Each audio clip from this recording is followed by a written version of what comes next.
de enseñanza-aprendizaje, es decir, de doble vía, se haga de la mejor calidad, ¿no? Y sea acorde a la característica de la universidad.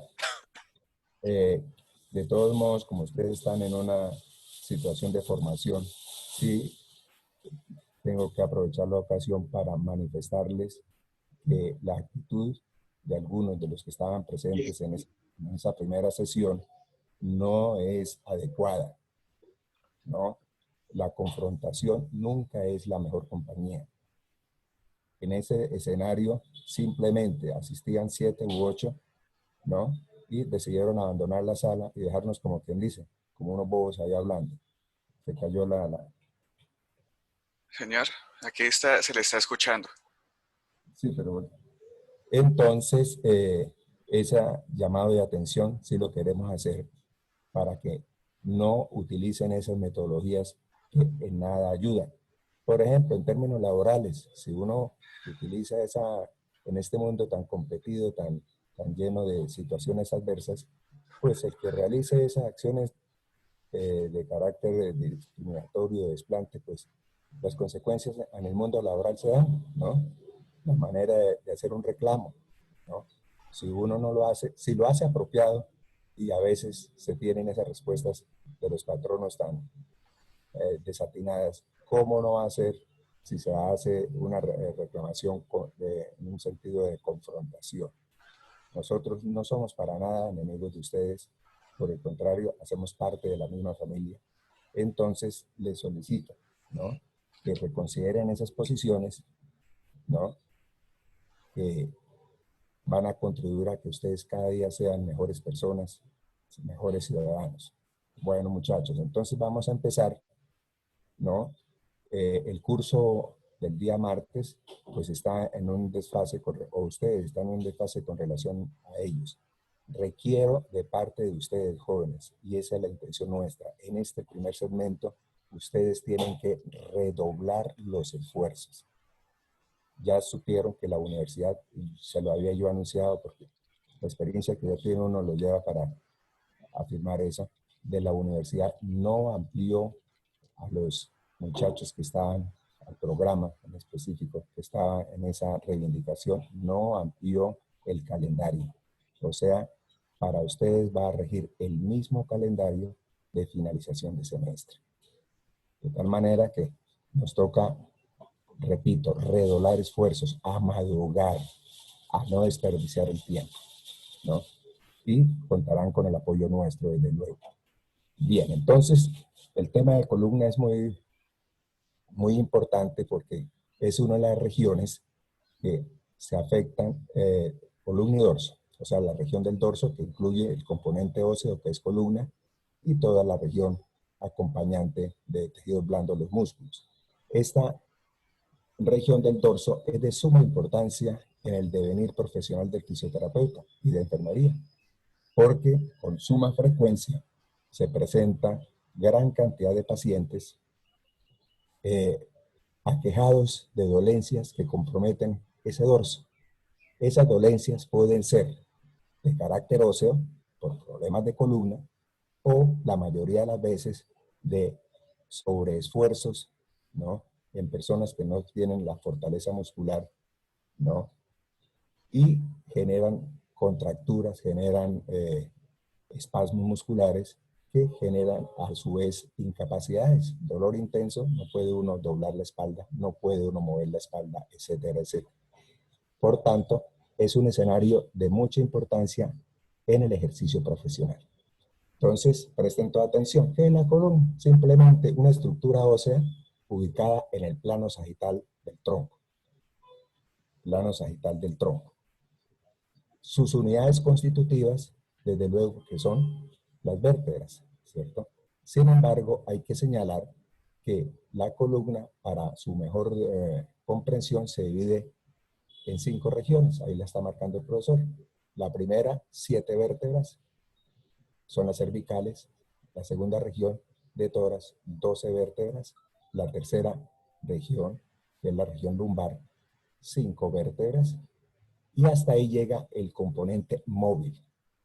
en razón a que los dos siguientes segmentos, que es sacro, las vértebras se fusionan y forman un hueso único en forma de concha, como se ve en la vista intermedia, ¿cierto? Esa estructura se llama sacro, pero está constituida, desde luego, por 5 vértebras.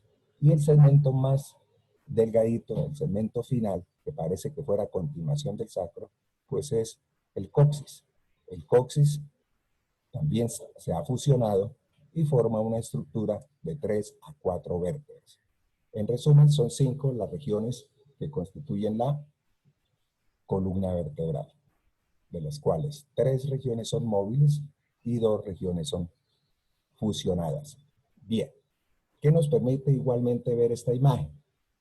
Nos permite señalar que si la miramos en una vista anterior, la primera, o en una vista posterior, que es la tercera imagen, tenemos que recordar que la columna se encuentra estrictamente en el plano mediano del tronco. Plano mediano o plano sagital, ¿cierto? Mariana y Enrique levantaron la mano. Cuéntame, Mariana, ¿qué ocurre? Hola, profe, buenos días. Buenos días.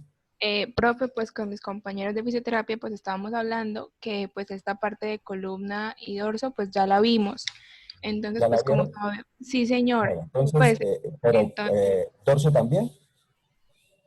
sí Es que señor. en teoría no habían visto, en la sesión del jueves, oficialmente no se había desarrollado, ¿no? Bueno, entonces lo que vamos es, en 25 minutos vamos a hacer una integración para que ustedes sepan cómo es y nos metemos de una vez a plexo braquial y miembro superior, tranquilo, ¿yo? Sí, profe, pues Bueno, es que digamos nos gustaría más profundizar en plexo y en miembro superior, que eso sí no hemos perfecto. tenido la oportunidad de verlo. Vamos a ver si lo que les estoy diciendo ustedes ya lo conceptualizan. De todos modos, gracias por su comentario. Bueno, Listo, entonces, profe, muchas gracias. importante entonces saber que las desviaciones de esa columna usualmente son debidas a malas posturas durante tiempos prolongados, sobre todo en el tiempo escolar. Las desviaciones laterales se llaman escoliosis, ¿cierto? Y aquí ven ustedes también en la figura central las curvaturas naturales de la columna. Es muy importante reconocerlas. Son 4 las curvaturas. A nivel cervical, mira hacia atrás, está hecha la imagen. A nivel torácico, la curvatura es anterior. A nivel lumbar, vuelve la curvatura hacia atrás. Y a nivel sacrococcígeo, se compensa y la curvatura va hacia adelante. ¿Qué garantizan las curvaturas de la columna? Garantizan la disposición del centro de gravedad del cuerpo. De tal manera que ese centro de gravedad, sobre todo en la movilidad, tiene que ser armonioso, ¿no? Si el centro de gravedad se desplazara de manera arbitraria hacia adelante, pues lo tumbaría uno. Y eso no ocurre en una marcha normal. Entonces, esas curvaturas no son caprichosas, deben existir. Por su naturaleza, por su aparición, esas curvaturas se les llama primarias, lo debe saber cualquier fisioterapeuta. Las curvaturas primarias son las con las que se nace. Y las curvaturas primarias son la torácica y la sacrococcígea. Las otras 2 curvaturas son secundarias, quiere decir se desarrollan en la vida postnatal. ¿Cuáles son las curvaturas secundarias? La cervical y la lumbar.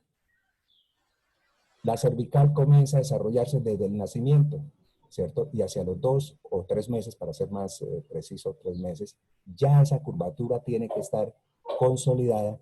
Sus músculos, los músculos del cuello, tienen que tener la fortaleza para sostener en la columna cervical y la cabecita. Por eso el niño hacia los 3 meses ya debe sostener la cabeza. Si no, ya se está evidenciando un retardo en el desarrollo locomotor, ¿cierto?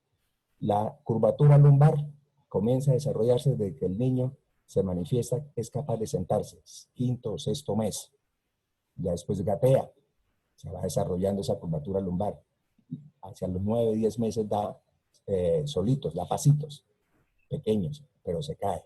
Y hacia el año, en condiciones habituales, empieza una marcha que en un principio es toda defectuosa, pero a medida que pasan los días y las semanas, esa marcha se va perfeccionando. En resumen, hacia el año deben estar las 4 curvaturas, ¿cierto? Que garantiza la posibilidad del sujeto, del individuo, de hacer deambulación, o sea, la locomoción o bipedestación. Eso en cuanto a los aspectos generales de la columna. Siempre reconocer, siguiente por favor, siempre reconocer de manera fácil los componentes de cualquier vértebra, ¿cierto? Un cuerpo ubicado en la porción anterior de aspecto cilíndrico, y de una vez deben saber ustedes que los cuerpos, depende de la región, pues los caracteriza un tamaño específico. Los cuerpos de mayor tamaño son de las vértebras lumbares, se tiene que soportar bastante el peso del cuerpo ya ahí a ese nivel. Las de menor tamaño son las vértebras cervicales, ¿no? A partir del cuerpo se proyecta hacia atrás 2 arcos, por eso se le llama arcos vertebrales, ¿no? Un arco derecho, un arco izquierdo.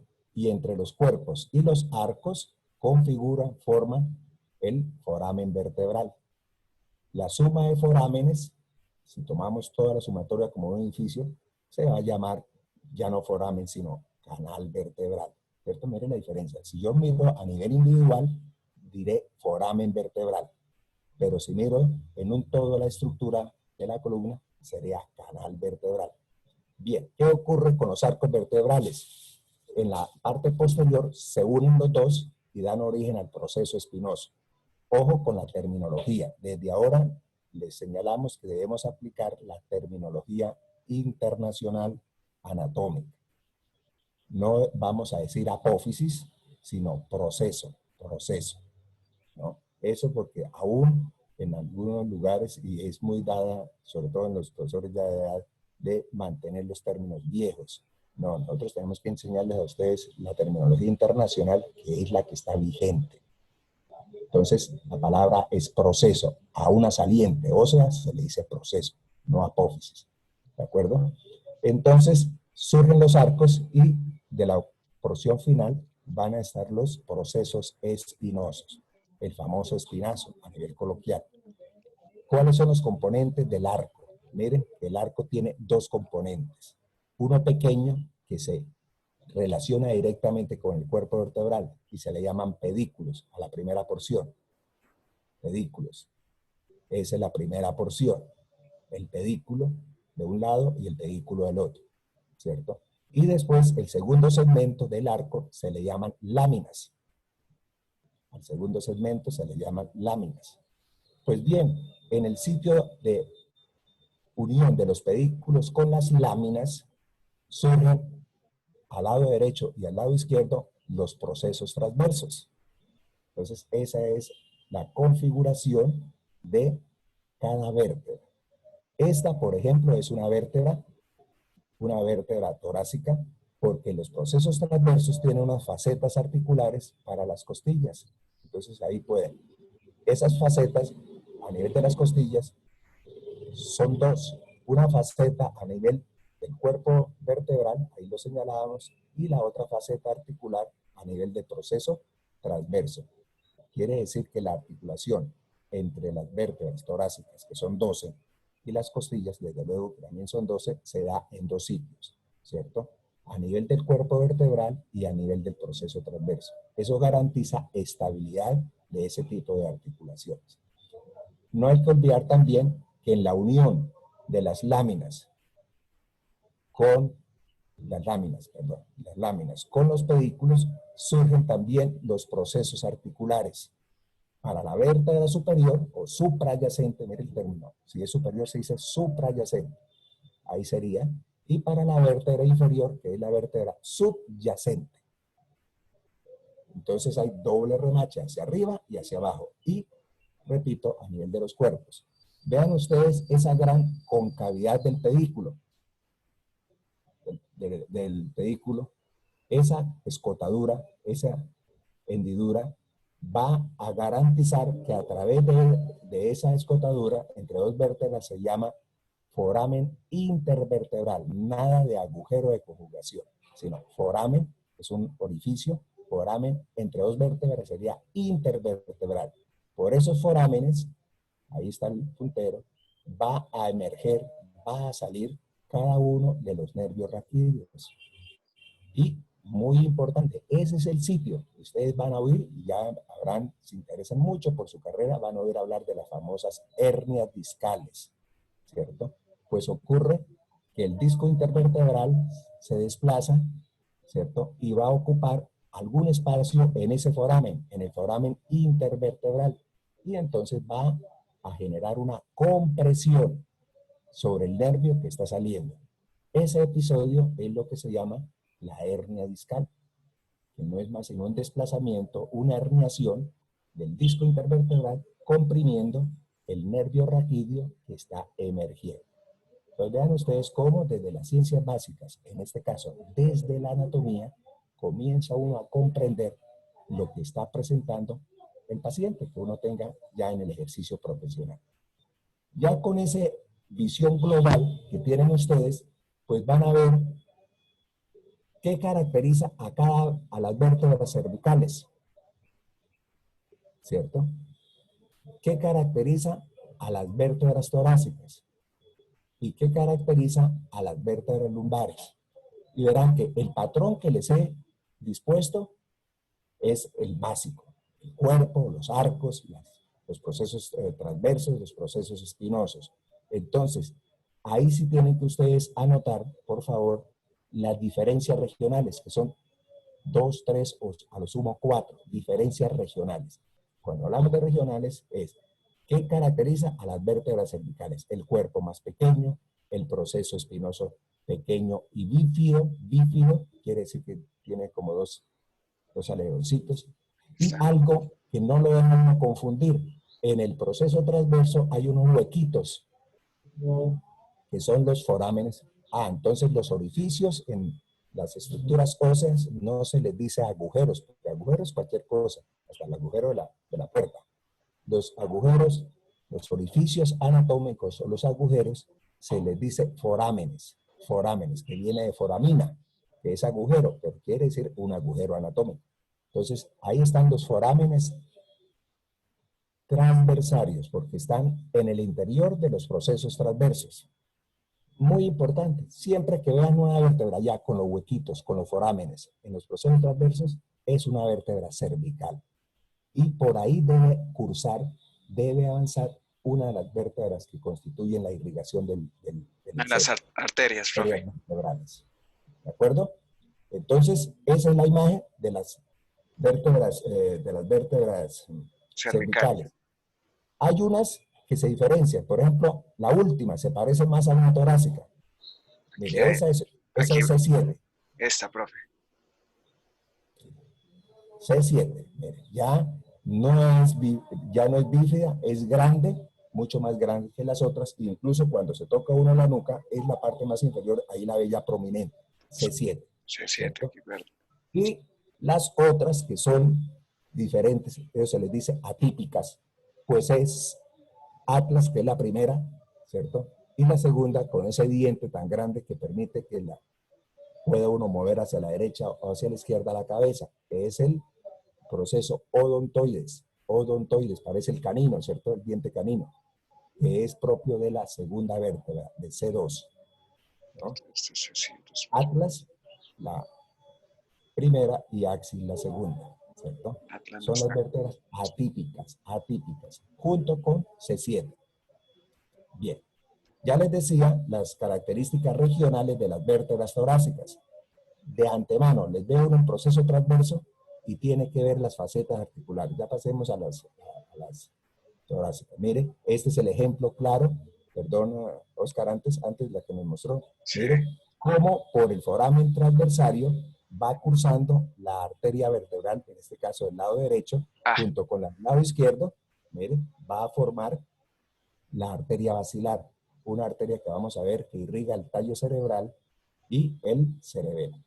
Bien, pasemos a las vértebras. No hay más, profe. ¿No hay más? No. Después sigo, creo que sigue después, más abajito. Sigue, esos son los músculos del dorso. Aquí están. Aquí están las torácicas. Entonces, es con una buena Eso es algo importante. Ustedes tienen que ir ejercitando la memorización visual. Uno con la mirada va rápidamente haciendo lecturas. Haciendo lecturas. En ese caso, vean ustedes que es la imagen lateral de una vértebra torácica. ¿Qué lo caracteriza? El cuerpo es mediano, no es el más grande, no es el más pequeño. Mire ese proceso espinoso. Totalmente dirigido hacia abajo, puntiagudo. Ya no es bífido como la cervical. Y algo que los deja inconfundible son las dos facetas articulares para las costillas. Uno en la parte final del cuerpo y el otro en el proceso transverso. Entonces, quedan esos elementos claros, ¿cierto? Bien. Las vértebras lumbares, ¿qué las caracteriza? Son grandotas porque ya tienen que ir soportando el peso que se va acumulando, las fuerzas, ¿sí? Y entonces presenta un proceso, presenta un cuerpo voluminoso. Mire el proceso espinoso, ya no es inclinado, parece un hacha, es casi horizontal y aplanado vertical. El aplanamiento es vertical. Y lo prominente que es el cuerpo. Eso es lo característico de las vértebras lumbares. Dentro de las vértebras lumbares, la pregunta sería, ¿cuál es la vértebra más grande? A ver, ¿quién me podría decir? ¿Qué cree? ¿Cuál de las vértebras lumbares es la más grande? Son 5 y sería L1, L2, L3, L4, L5.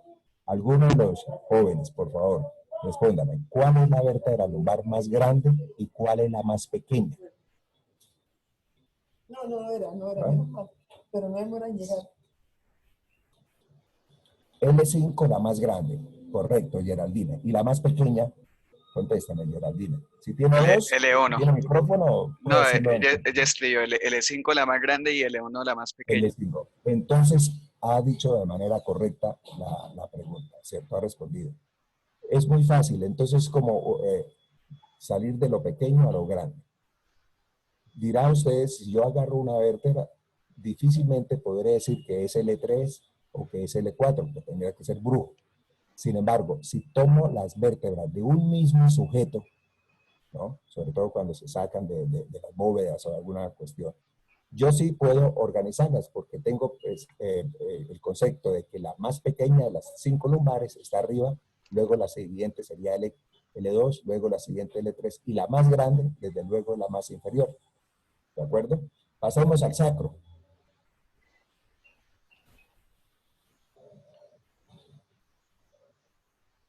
Aquí está, profe. Ahí está. Mire, entonces el sacro, ya recordemos que es un hueso que se ha formado de la fusión, ese es el término, fusión de las 5 vértebras sacras, ¿no? Ahí se ven las marcas, las líneas esas que ven ustedes como horizontales, están separando, ¿cierto? Cada uno de las vértebras. Totalmente, ahí se ve claramente los 5 segmentos y las líneas que están separando. Nos están indicando los niveles de la fusión. Bien. Entonces, tiene una forma triangular y cóncava, ¿cierto? Una forma triangular y cóncava. Siendo la base superior, la base superior y el vértice inferior. Bien. En la base superior, la primera sacra tendrá que articularse con la última lumbar. Entonces, la articulación se va a llamar L5-S1, ¿no? Y ven ustedes que en las porciones laterales presentan unas grandes prominencias del sacro. La primera vértebra sacra presenta unas grandes prominencias, son los alerones, parecen alas, mire, alerones del sacro. Esos alerones del sacro van a articularse, ya estamos mirando, pensando en la pelvis, se van a articular con el hueso ilíaco. Por eso entonces la articulación que se va a formar, de pronto miramos de lado, Oscar, miremos a ver si hay otra imagen de La lado. sacroiliaca, mírala acá. Mire, correcto, mire.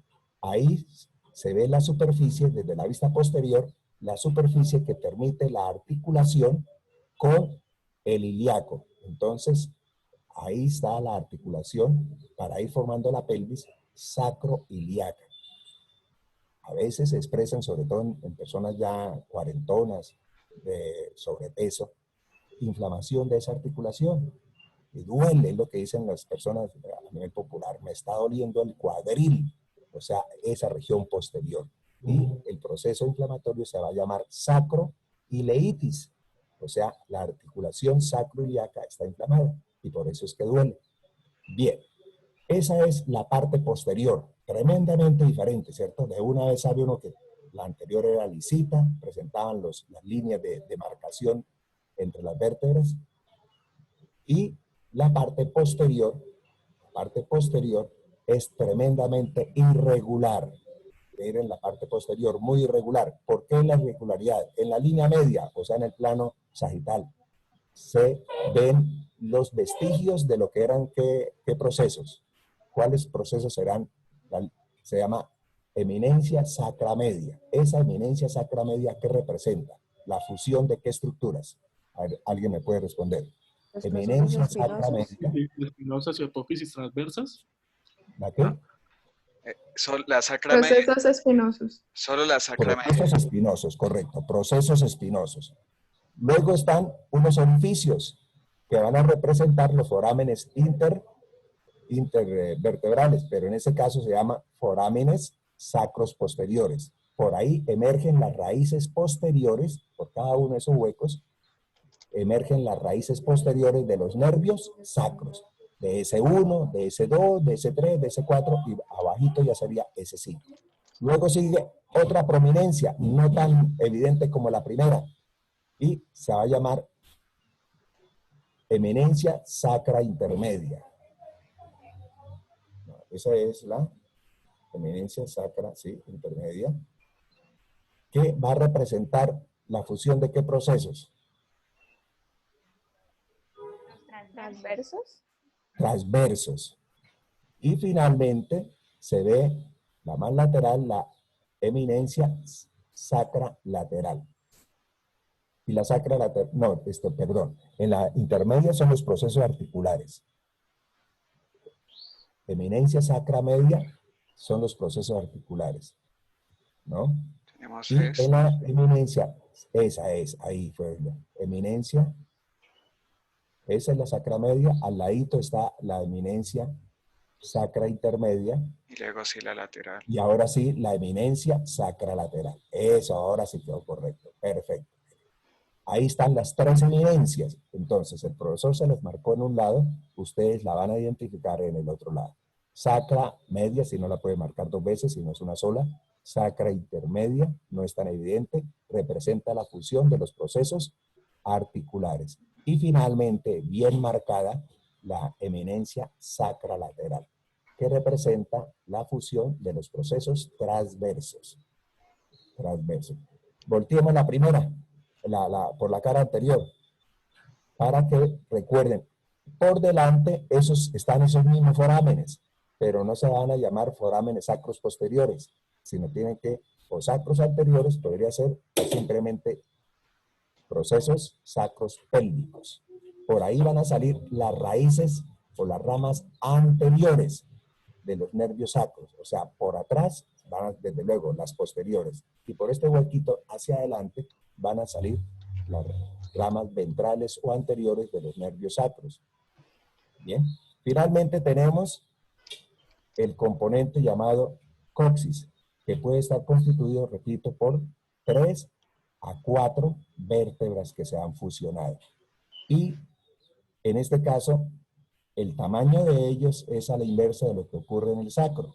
La más grande de las vértebras coxígeas es la primera, y desde luego la última, casi como si fuera una ñapita, es tremendamente pequeña. Repito, pueden ser 3 o pueden ser 4, ¿no? Ahí hay un poquito de variación. 3 o 4 vértebras coxígeas, ¿cierto? Si vemos la vista lateral del sacro, muy bien, por eso nos lo muestra muy bien, podemos ver que al interior del sacro se mantiene el canal vertebral, mire, se mantiene el canal vertebral, ¿cierto? Y la dura madre llega más o menos hasta S3. O sea, la dura madre es la membrana que cubre a la médula espinal y al encéfalo, ¿cierto? Entonces, como una bolsa llega hasta S3. Ahí termina la dura madre, ¿cierto? Y el resto de raíces tendrán que perforar la dura madre para seguir. Vean ustedes que el coxis no tiene canal vertebral. Ya las vértebras son sólidas, no tiene la presencia de un canal. Son hechos que son muy importantes. Un dato clínico. Ustedes saben que la anatomía hay que aprender con la clínica. Miren ustedes la curvatura lateral que configura el sacro y el coxis, formando casi como un todo, ¿cierto? Uno no entraría casi a diferenciar sacro entre coxis, ¿cierto? Esa curvatura, ¿no? Se da y se fusiona, el sacro y el coxis se fusiona de manera muy tardía. La articulación entre la última sacro, que es S5, y en la primera coxígea, ¿cierto? O sea, la articulación sacrocoxígea se fusiona más o menos hacia los 35 años de vida. Antes, todavía hay una pequeña estructura cartilaginosa que separa la articulación sacrocoxígea. ¿Para qué se da? Miren ustedes cuán perfecta es la naturaleza. Los varones, pues no necesitamos ese componente, pero las mujeres sí, en razón a que en el trabajo de parto, en el expulsivo, que ya es la salida del bebé, llega un momento en que el bebé, la cabeza del bebé, llega a chocar, a tocar, ¿cierto? La vagina y luego después sigue el coxis atrás, a tocar la punta del hueso coxígeo, ¿cierto? ¿Qué ocurre en condiciones de una mujer, entre comillas, joven? Pues como hay una articulación con un cartílago, pues como dice el niño, dice, haga a un lado, lo empuja un poquito al coxis hacia atrás para poder salir. Y ese proceso es fisiológico, es normalito. ¿Qué ocurre si una mujer de 40 años, entre comillas, vieja, no es vieja, sino sería vieja para tener bebés, pero está apenas en la plenitud de su vida, ¿cierto? Una mujer de 40 años decide tener un bebé, ya esa articulación se ha fusionado. Y entonces, si se da ese fenómeno de salida en el expulsivo, en el trabajo de parto, es muy probable que la cabeza se detenga y no avance más. Y comienza el bebé a tener sufrimiento fetal. Entonces, esa es la explicación anatómica, ¿cierto?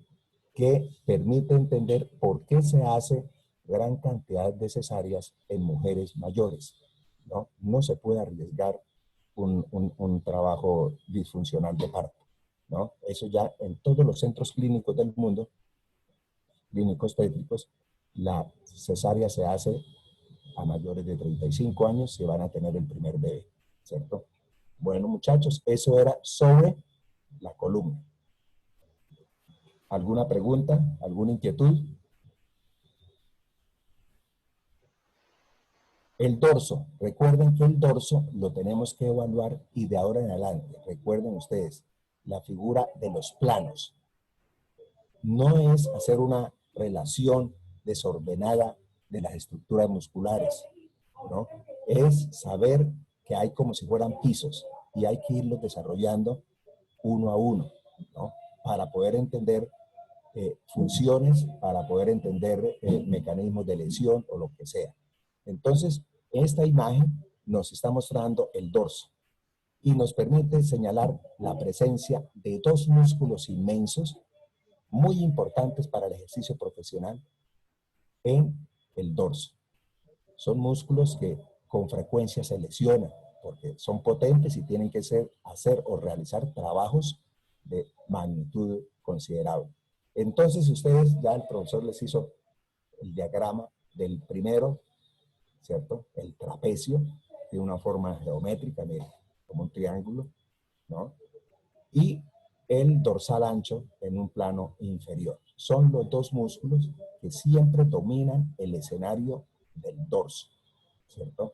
Pues bien, estos son músculos bien complejos, porque por decir el trapecio, si queremos señalar la función del trapecio, entre otras cosas, desde ahora les transmito este mensaje.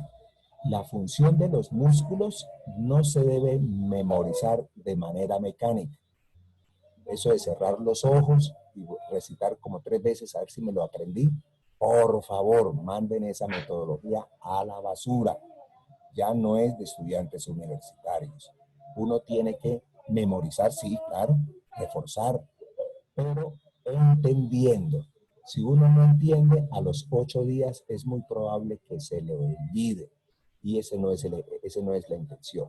Entonces, si uno tiene una comprensión, entiende el proceso, pues lo puede grabar, lo puede mantener en su mente durante tiempos prolongados. Y entiende uno ya que esa metodología es la mejor. No es la memorización mecánica. Recuerden, quien hace eso se está traicionando a sí mismo, porque al poco tiempo se olvida. Y lo que ustedes están aprendiendo es para el resto de sus vidas, porque es lo que les va a dar la papita. El ejercicio profesional cada vez es más complejo y requiere personas preparadas. El que esté bien preparado es muy probable, hay otras variables, otros factores, que sea exitoso. Exitoso es tener empleo, exitoso es poder uno desarrollar lo que sabe. No es tener plata, por favor, ¿no? Sí, porque ahí en la actual sociedad se cree que el que tiene plata es exitoso, ¿no? Puede ser infeliz, ¿no? Por eso es que a veces se suicidan, ¿no? Dicen, no, pero ¿cómo? Si ese estaba, pero lleno de dinero, tenía tantos contratos, no, pero probablemente habían otros factores que lo estaban haciendo infeliz. Entonces, lo que le permite a uno hacer lo que sabe, lo que le permita a uno tener un buen desempeño y en este caso beneficiar a sus pacientes, que esa es la otra visión, la visión social.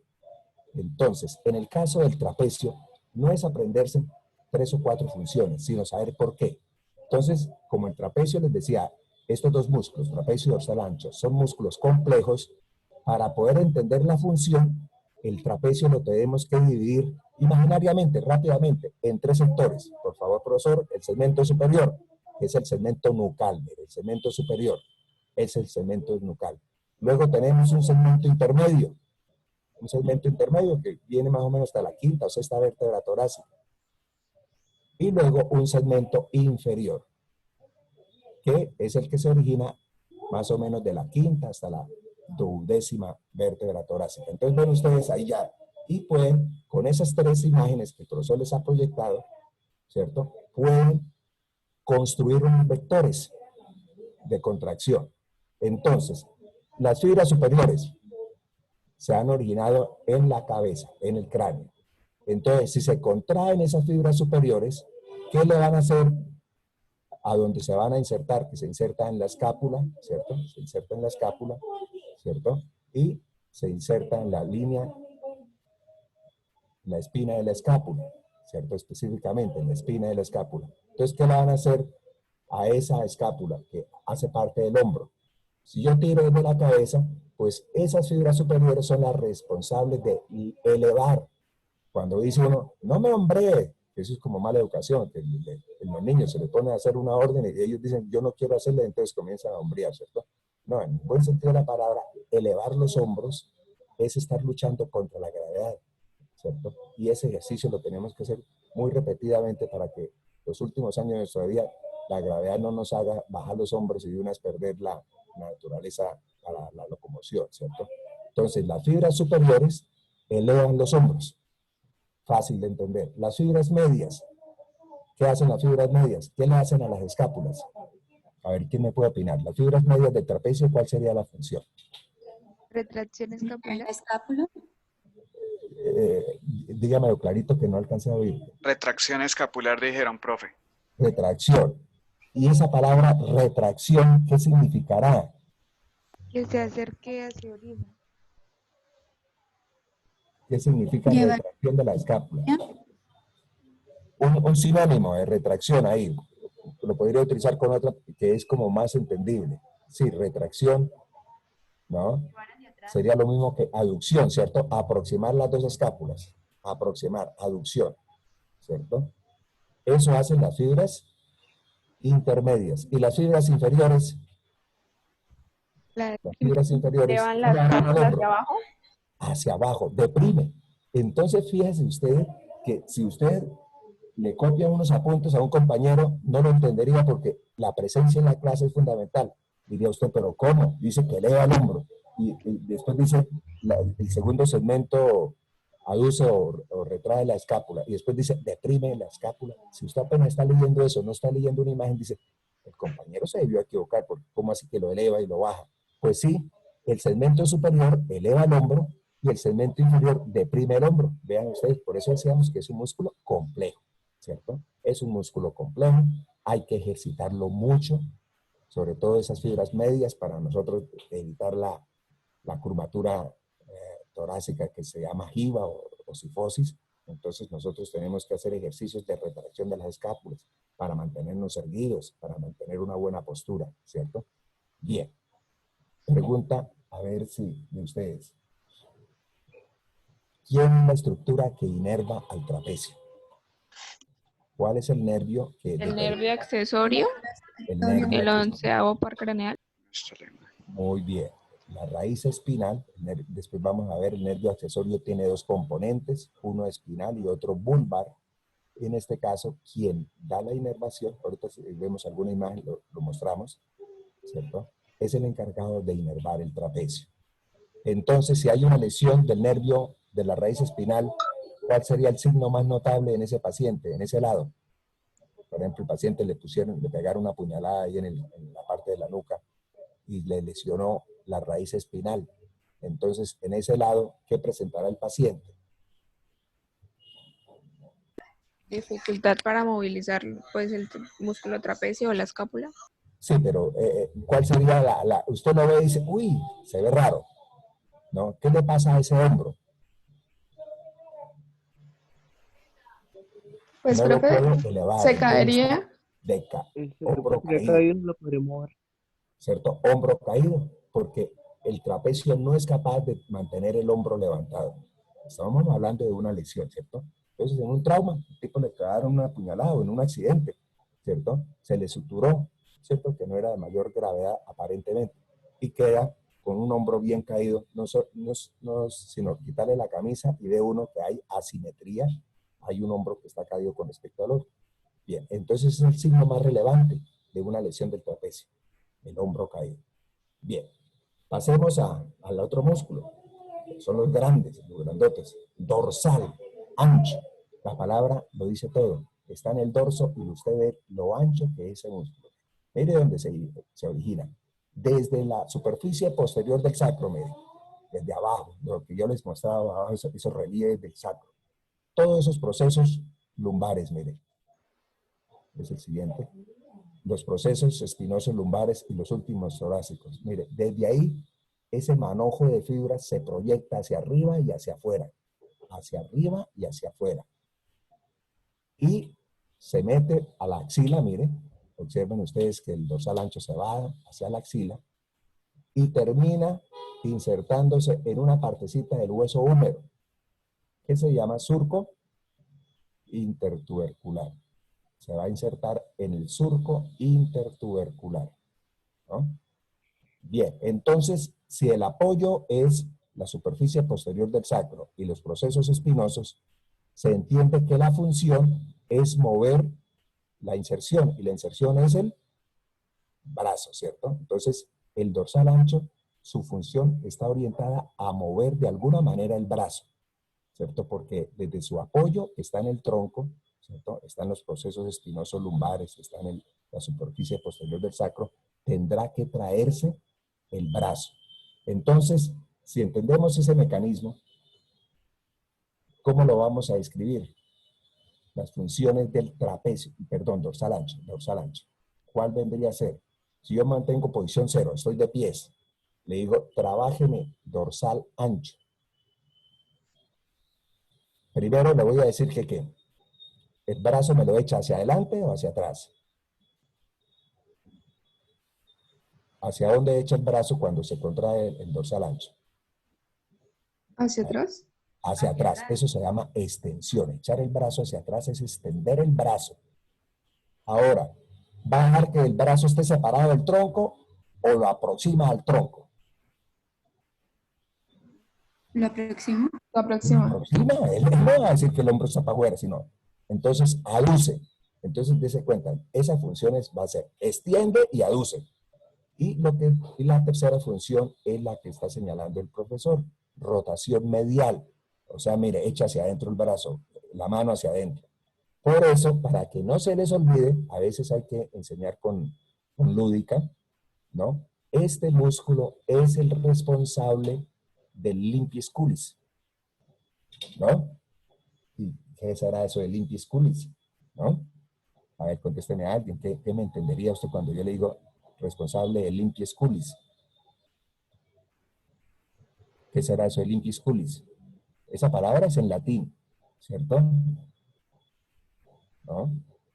Es el responsable del toalé, ¿no? Cuando yo tengo que hacerme el aseo anal, ¿cierto? Tengo que echar hacia atrás. A ver, hagan ejercicio y verá que dicen, uy, sí, claro, profe. Echar hacia atrás, aproximar el brazo y rotar la mano, ¿cierto? Rotar la mano. Entonces, ahí están las tres funciones del dorsal ancho. Extiende, aduce, o sea, aproxima, y rota medialmente el brazo, ¿no? Este ejercicio de extender, rotar, es muy clásico de los ejercicios de la natación, ¿no? Por eso es que los nadadores tienen espaldas o dorsos bien pronunciados, bien musculosos, porque esa ejercitación la hacen 2, 3, 4 horas al día, ¿cierto? Si yo hago nadado en estilo libre, tan pronto meto la mano para dar la brazada y al sacarla, mire, estoy ejercitando el dorsal ancho. Estoy ejercitando porque estoy extendiendo el brazo hacia atrás, ¿cierto? Lo estoy aproximando al tronco y está rotando para dar la siguiente brazada. Bien. ¿Quién inerva este músculo? Por favor, alguien contésteme. ¿Quién inerva el dorsal ancho? El nervio tóraco toracodorsal. Tóraco-dorsal, ¿cierto? Que es uno de los componentes que ahorita vamos a ver del flejo braquial, originado del fascículo posterior. ¿Ve? Entonces, si hay una lesión del dorsal ancho, perdón, del tóraco-dorsal, ¿qué presentará el paciente? Con una lesión del nervio tóraco-dorsal. Pues desde luego, en ese lado no podrá realizar de manera efectiva las funciones que le señalamos al dorsal ancho. O sea, el paciente tiene dificultad de echar el brazo hacia atrás, no lo junta tanto al tronco, lo tiene más bien como separadito, y menos va a tener capacidad de rotar, ¿cierto? Entonces, eso es lo característico. Retirando, después vienen dos musculitos pequeños, que ahí los están mostrando, que son los, ¿cómo se llaman los que siguen? Ahí, profesor, márquenos los del segundo plano. Ahí están, por un lado, los romboideos, romboideo mayor, romboideo menor, y los, ¿cómo se llaman esos chiquitos? Mire, esos chiquitos, uno arriba y otro, uno abajo y otro arriba. Cerrato. Cerratos. Cerratos que con nombre, eso es lo importante desde ahora. A veces el nombre de las estructuras es larga, entonces nosotros de manera coloquial decimos que cuando el nombre es largo, el primero sería el nombre y los segundos términos serían los apellidos. A veces tienen dos apellidos. En el caso del músculo que está señalando el profesor se llama cerrato, sería el nombre. Posterior, primer apellido. Sería cerrato póstero. Posterior, superior, es decir, sería un músculo con un nombre y dos apellidos. Cerrato, el primero, el nombre. Posterior, el primer apellido. Superior, el segundo apellido. El de abajo son primos. Cerrato, sí. Posterior, pero inferior. Mire, la única diferencia fue en el segundo término o apellido. El uno es superior y el otro es inferior. Cerratos. El superior, ¿qué hace? Eleva las costillas, ¿cierto? Entonces va a favorecer la inspiración cuando tomamos aire. Mientras que el inferior, cerrato posterior inferior, baja las costillas. Las últimas, ¿no? Las últimas costillas. Luego va a favorecer la expiración. Entonces son músculos pequeños que participan más en el proceso respiratorio, pero no de una manera contundente, ¿no? ¿Qué hacen los romboideos? Miren, están ahí cortados, los romboideos, que para poder ver el cerrato posterior superior, el autor del Atlas hizo sección de los romboideos, pero imagínense continuo los romboideos, superior e inferior. Superior es el delgadito, de la parte superior, y el inferior es el menor, romboideos menor y mayor. el menor es el superior, el menor es cargado por el mayor, acuérdense, para que sepan dónde está. El menor es el superior y el mayor, romboideo mayor, está más abajo. Y entonces, la sigla para uno acordarse es que el mayor, siempre el mayor, usted no va a poner a un niño de 5 años a que cargue uno de 10. ¿No? Entonces, romboideo menor es superior, romboideo mayor es inferior. Pero los dos tienen idéntica función. A ver, ¿qué le harán a las escápulas? Retracción. Traen y las elevan. Retracción o aducción, ¿cierto? Es el mismo término. O sea, entonces ustedes van a tener que utilizar un término que es muy frecuente en la biomecánica. Ustedes van a tener que ser muy expertos en biomecánica, o sea, la actividad muscular, la contracción muscular, los vectores, etcétera, ¿cierto? Entonces, en la biomecánica muscular es muy importante, pues son muy importantes los términos de agonista y antagonista. Agonista es cuando se hace función similar, ¿no? Cuando se hace sinergia, cuando se hace trabajo colaborativo para cumplir un propósito. Y antagonista, antagónico es lo contrario. Entonces, las actividades musculares se centran en esa dinámica. Por un lado, en un ejercicio o en una acción van a trabajar los músculos agonistas. Y los antagonistas en ese momento, los que son antagonistas de él, están relajados, o si no se bloquearía la actividad, ¿cierto? Se bloquearía.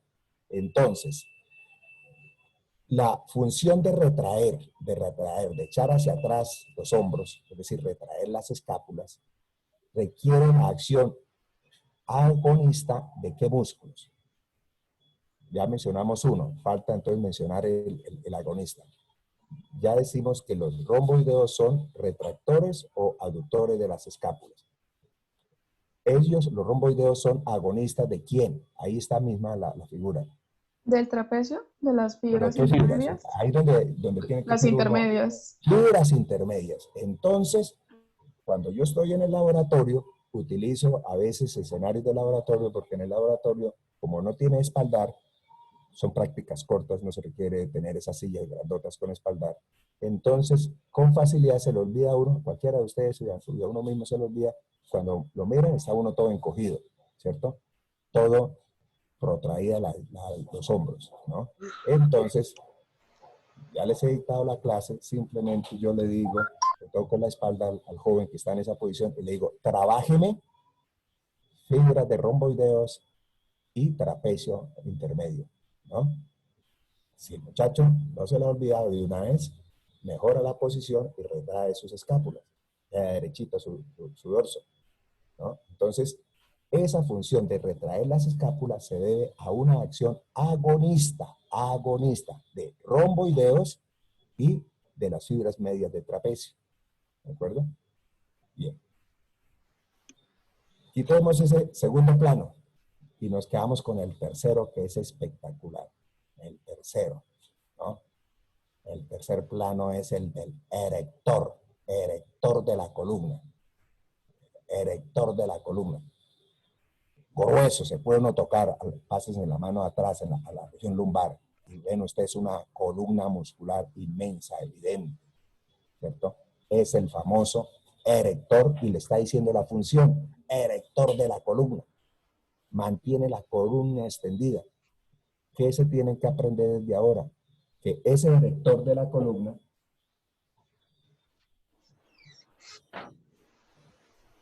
Ricardo, un momentico, que estoy en clase y tan pronto termine lo llamo, ¿yo? Ya volví, profe. Termine lo llamo, Ricardo, estoy en clase. Chao. Está en la puerta. Bien, es el problema de las llamadas. Bueno, escúchenme, por favor. Entonces tenemos erector de la columna. Ahí ven en el lado izquierdo, ¿cierto? Los tres fascículos formando como un todo. Sin embargo, si se hacen las disecciones, se pueden identificar tres componentes. Eso lo tienen que saber ustedes, ¿cierto? El más lateral se llama iliocostal. Iliocostal. El del intermedio, que es el más voluminoso, ¿cierto? Longuísimo, porque es largo, mire, longuísimo, ¿cierto? Y el tercero se llama espinoso. ¿No? Los tres tienen funciones similares. Lo que pasa es que ya el más lateral trata, en lugar, además de ¿qué? De mantener extendida, de ser erector, el ilio costal va a ayudar también a hacer una ligera rotación, ¿cierto? Pero los tres, la función principal es de mantener extendida el dorso, ¿cierto? Mantener extendido el dorso. Es determinante en la posición bípeda, ¿cierto? Estar de pies. Es determinante ese erector de la columna en la bipedestación, en la marcha, ¿cierto? Para mantener una marcha adecuada. De tal manera que estos músculos, si se hacen una buena ejercitación de ellos, se mantienen buenas posturas, ¿cierto? Se mantienen buenas posturas. Este erector de la columna, esa masa inmensa, con frecuencia se padece por ejercicios bruscos, sobredimensionados, ¿cierto? Se puede presentar lesión de ese erector y es lo que origina el famoso lumbago, ese dolor intenso en la región lumbar, ¿no? Que a veces se extiende a toda la espalda, ¿cierto? Y son situaciones que hay pacientes que llegan en una situación tan severa que dicen, ¿qué le ocurre? Escasamente respiran, estoy empalado. Él dice, no me puedo mover, ¿cierto? Y se debe a un gran espasmo de este músculo, del músculo erector de la columna. Requiere entonces el manejo de buena actividad de fisioterapia. Ahí intervienen ustedes secciones, 8, 10, 15 sesiones. Requiere medicamentos para disminuir la contractura, disminuir el dolor, ¿cierto? Y entonces ahí se expresa, desde ahora tengan ustedes presente, la importancia del trabajo interdisciplinario en salud. Miren la palabra, lo dice todo, desde ahora empiezan a manejar eso, trabajo interdisciplinario. ¿Qué significa? Que para lograr un buen objetivo de tratamiento se requieren intervenciones en un buen número de casos de varios profesionales, de varias disciplinas. En este caso, ¿quién formula los medicamentos? El médico. ¿Quién hace la rehabilitación? El fisioterapeuta. Entonces, en este ejemplo, están interviniendo dos profesionales de salud en un trabajo interdisciplinario, ¿no? De pronto, si el señor es muy obeso, porque los dolores de espalda son más frecuentes en personas con sobrepeso, se está recargando el dorso.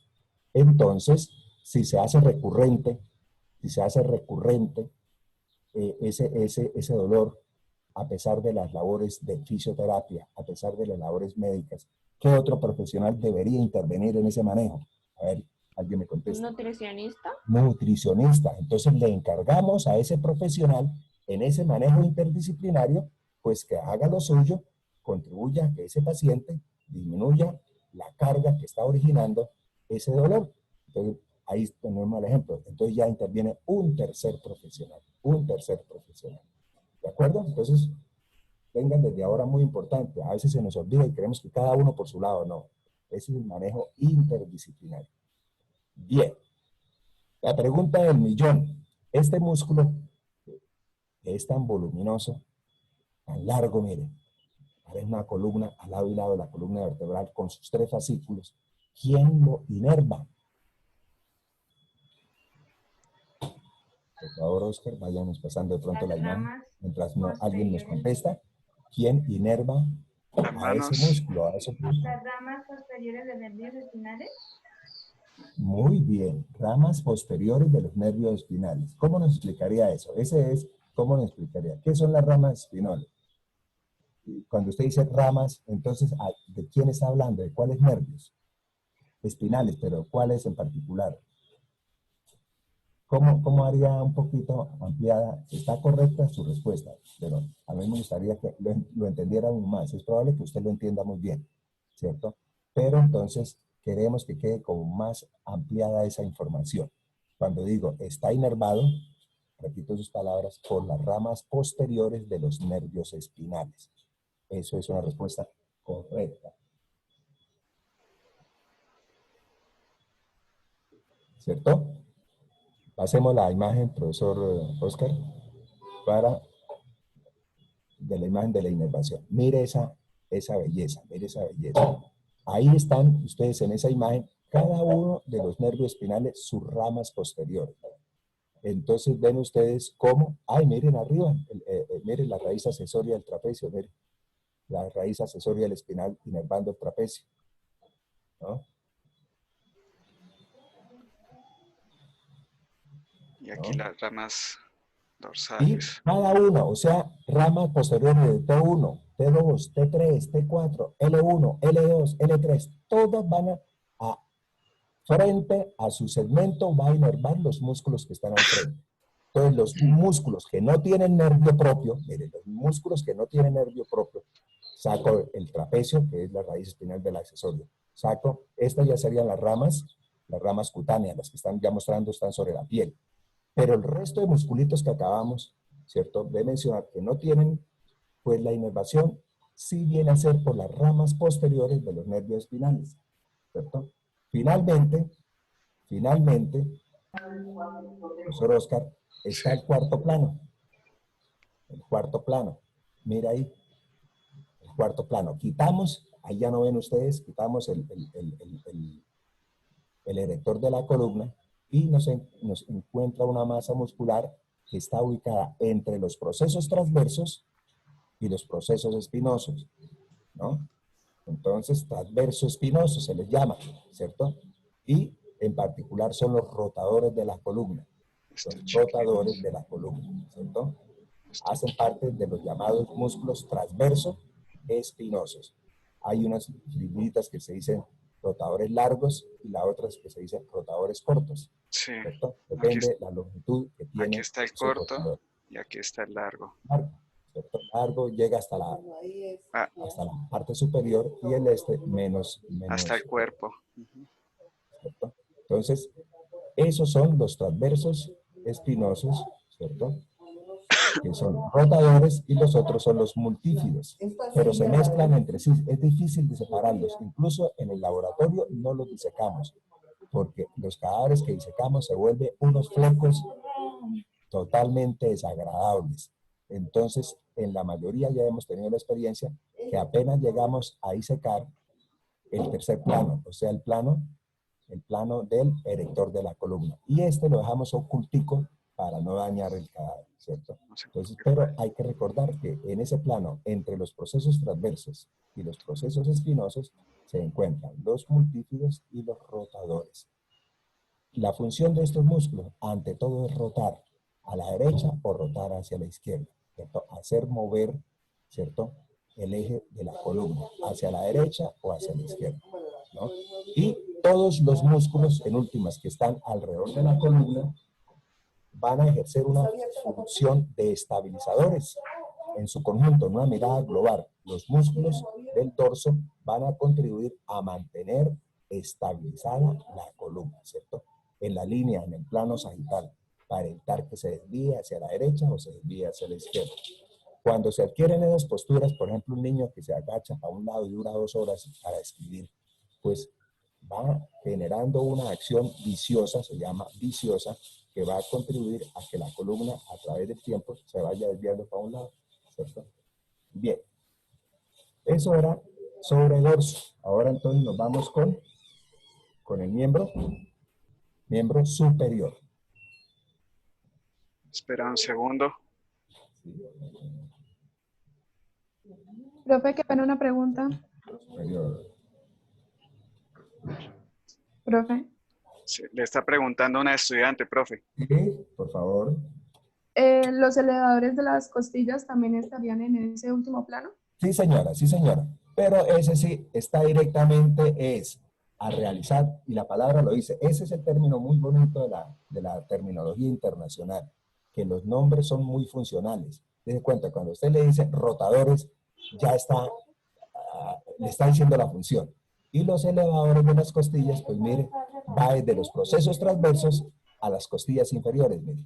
Y entonces al contraerse, pues va a contribuir a la inspiración. Tomar aire, Porque en ese movimiento requerimos que la costilla se vaya levantando y vaya aumentando la cavidad torácica, ¿cierto? Los diámetros de la cavidad torácica. Entonces son musculitos que se ubican ya en el plano número 4, o sea, en el plano profundo. Listo, voy a colocar la otra Gracias, presentación. profe. Share. Brazo. Listo. Ahí sale. ¿Ya te está saliendo, profe? Sí, ya salió ya la presentación. Listo. Ahí es Mira, el brazo. En la figura la coloco, cualquiera dice, uy, no, uy, la figura se coloca deliberadamente para hacerles el siguiente comentario. Cuando un individuo tiene una expresión muscular vigorosa, pues es, entre comillas, fácil hacer el trabajo con él. Todo es marcado, todo es visible, ¿cierto? Pero lamentablemente esa es una mera ilusión, ¿cierto? Son pocos los pacientes que vamos a tener con esas características. Entonces, el mensaje es que nosotros tenemos que aprender a manejar todo tipo de pacientes, todo tipo morfológico, desde el muy delgado, el muy obeso, el intermedio, etc. Es decir, nos tenemos que... Un momentico.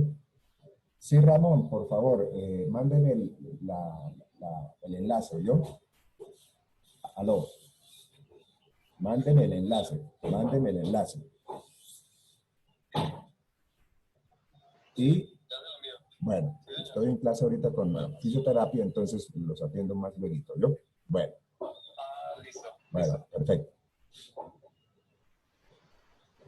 Ahorita todo se congestiona porque la actividad del semestre está muy estrecho en su programación, ¿no? Ya vamos a terminar el primer semestre cronológico, ya la semana entrante ya es julio, ¿no? Y entonces, esa es la realidad. Bueno, muchachos, entonces, ese miembro superior va a requerir la inervación de una compleja estructura nerviosa. ¿Eh? Esa compleja estructura nerviosa se denomina plejo braquial. Plejo braquial. Aquí el amigo Netter nos hace una presentación de imagen en su atlas muy concreta de lo que es el plejo braquial, ¿cierto? Entonces, hay que recordar que cada nervio periférico, cada nervio raquídeo, que son 31 pares, recuerden, 8 cervicales, 12 torácicos, 5 lumbares, 5 sacros y uno solo coxígeo. Entonces son 31 pares. Cada nervio está constituido por una raíz anterior o ventral y una raíz posterior o dorsal. La raíz posterior es la que tiene el ganglio espinal, que ahí lo pueden mirar. La raíz posterior es la que tiene el ganglio, ¿cierto? Por la raíz posterior entra la información sensitiva. Por la raíz anterior sale la información motora. Ahí están las dos. La raíz anterior es la delgadita, ¿cierto? Es el que sale la información desde la médula. Mientras que por la raíz posterior llega la información a la médula. Los dos raíces se juntan y forman cada uno de los 31 pares de nervios espinales o nervios raquídeos. A su vez, cada nervio raquídeo, cada nervio rápidamente, ahí mire, tan pronto salió de unas, se ve la raíz posterior que está cortada. Cada nervio raquídeo se divide en rama posterior y rama anterior o ventral. Entonces, los nervios se forman de raíces, se juntan las dos raíces y rápidamente se mezclan las raíces, lo sensitivo con lo motor, y rápidamente los nervios se van a dividir en rama ventral y ramas dorsales. Lo que ustedes vieron en el dorso eran las ramas, no las raíces, porque las raíces son las iniciales, las ramas dorsales de los nervios espinales.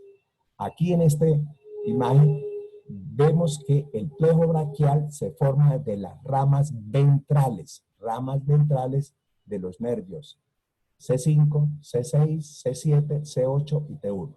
Esa es la configuración o la formación del plejo braquial. Ramas ventrales de C5, C6, C7, C8 y T1.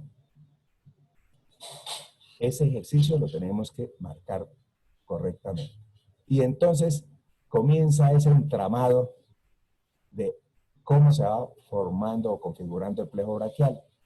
Y entonces ven ustedes que ramas ventrales de C5 y C6 se juntan y forman el tronco superior. Entonces, mándenos al tronco superior, profesor. Tronco superior. C7 no se junta con nadie y se continúa como tronco medio. Como tronco medio. Ahora C8 y T1 se juntan y forman el tronco inferior. Entonces ya tenemos que el plejo braquial está constituido por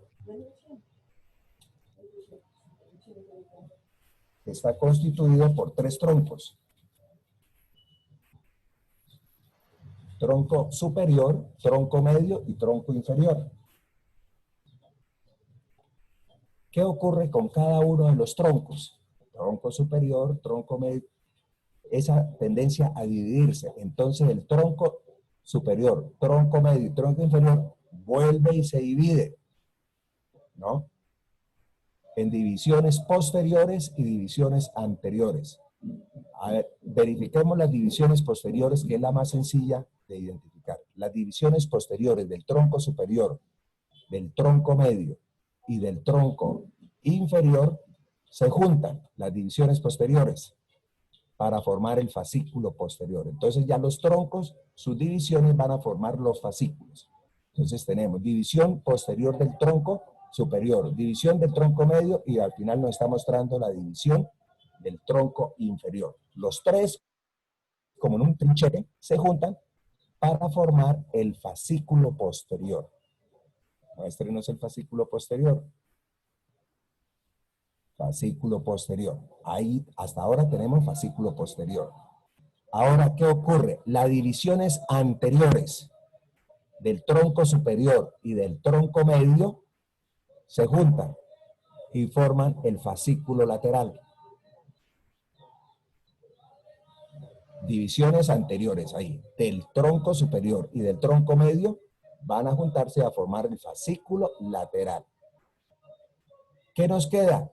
La división anterior del tronco inferior, sola.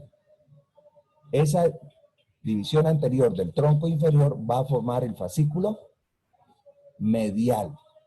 Entonces tenemos tronco superior, tronco medio y tronco inferior. Ahora la siguiente tandada se van a formar los fascículos. Y los fascículos van a ser medial, va a ser lateral, posterior, ahí lo está mostrando, y va a ser lateral. Ojo con estas denominaciones. No son conceptos caprichosos. El decir lateral quiere decir que está hacia afuera. El decir medial que está hacia adentro. Y el decir posterior que está atrás. Pero ante todo, está pasando en medio de ellos, está pasando la arteria axilar. Entonces, es el referente. Posterior a la arteria, lateral a la arteria y medial a la arteria. Ese sería un concepto muy grande en ese escenario de la axila. Eso ya está por debajo de clavícula. Tan pronto se pasa la clavícula, se encuentran los fascículos. ¿Cierto? Pero igualmente nos dice otra cosa en fisioterapia muy importante, pero tengan en cuenta. Nos está diciendo a la vez qué parte del miembro superior van a inervar. Entonces, lo que sale del fascículo lateral, la palabra va a inervar el segmento lateral del miembro superior. Lo que se deriva del fascículo posterior va a inervar la parte posterior del miembro superior. Y lo que se deriva del fascículo medial va a inervar la parte medial del miembro inferior, superior. Entonces, por un lado, la relación con la arteria y por otro lado, ¿qué segmento del miembro superior va a inervar? Bueno, entonces tenemos ya tres fascículos, lateral, posterior y medial. ¿Cierto? Ahora vamos a ver qué surgen de esos tres fascículos. Y veamos, del fascículo lateral, el que está por fuera de la arteria, sale un nervio inmenso, bonito, lo vamos a recordar por siempre, el nervio músculo cutáneo. La sigla NMC. Nervio músculo cutáneo. Entre otras cosas, ese nervio es el que va a inervar al segmento anterior del brazo, o sea, al bíceps, al coraco braquial y al braquial.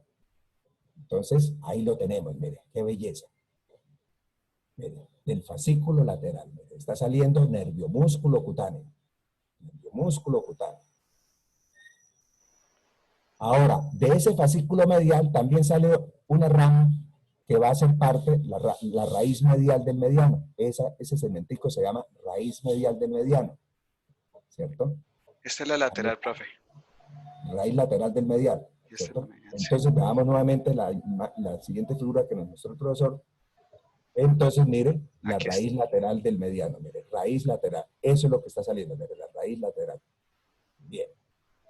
Se forma el nervio mediano de dos raíces. Una raíz lateral que da al fascículo lateral y la otra, la raíz medial, que nos la aporta, ¿cierto?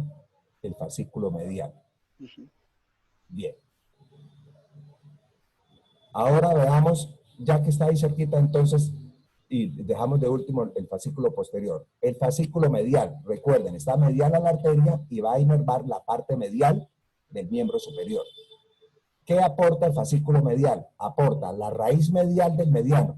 O sea, el mediano tiene dos raíces. Una la aporta el fascículo lateral, otra la aporta el fascículo medial. ¿De acuerdo? Y se unen las dos raíces y va a formar el nervio mediano. Ahora, el otro componente que da el fascículo medial es otro nervio muy importante, que es el nervio ulnar. Decimos ulnar, no decimos cubital, recuerden. Decimos ulnar. En terminología antigua se le decía cubital. En terminología moderna internacional se le dice ulnar. Entonces veamos esos componentes. En las siguientes imágenes, profesor. Ahí tenemos, pero ¿será que arriba no nos muestra el nervio ulnar? El No, nervio profe, ulnar. lo muestra Ahí va el corta. nervio ulnar que se corta. Ahí lo Aquí vemos está. cortado. Mire, el nervio ulnar. Característico, va siempre por la parte medial, ulnar, va siempre por la parte ulnar, ¿cierto? Por la parte medial, por la parte interna del miembro superior. La siguiente. Y mire, sigue por la parte medial, tanto en el antebrazo, mire, sigue por la parte medial. Sí, va por Y aquí. mire su destino final, participar en la inervación muy contundente de los músculos intrínsecos de la mano, mire. Es importantísimo el nervio ulnar en la inervación de los músculos interóseos, por ejemplo, los que separan y aproximan los dedos. Y vemos esa trayectoria tan importante del nervio ulnar, siempre ubicado ¿qué? En la parte medial. Y ahí nos está mostrando también el territorio sensitivo. O sea, estos nervios son mixtos. Mixto significa que tiene tanto neuronas motoras como neuronas sensitivas. ¿Cierto? Cada una especializada en su labor. Las motoras van a ponerse en contacto con las fibras musculares y van a desencadenar potenciales de contracción. Las sensitivas van a conducir toda la información sensorial, dolor, temperatura, tacto, presión, etc. ¿Cierto? Entonces, ese sería el nervio importante del fascículo medial. Y recuerde que ese fascículo también, si quiere el anterior para que uno tenga la integración, el nervio mediano que se ha formado de dos raíces, una aportada por el fascículo lateral y la otra aportada por el fascículo medial. Forman como una V, la V de la victoria. Entonces se forma el nervio mediano, pasa por el brazo, adelantico del ulnar. Estos dos importantes, jóvenes, los dos nervios que estoy mostrando, mediano y ulnar, no dan ramas para el brazo. Mire, ahí no les den ramas. La función ya de ellos empieza en el antebrazo y en la mano. Mire, eso es importante. Por el brazo apenas transitan. ¿Sí pueden ser lesionados? Claro. Imagínense, se levanta uno el brazo y le clavan una puñalada ahí en la parte medial del brazo, se los dañan ellos dos. Y sería una lesión alta, grave, ¿cierto? La función de los dos, del mediano. ¿Y por qué la palabra mediano? Porque me va por toda la mitad del antebrazo. Mire, por toda la mitad.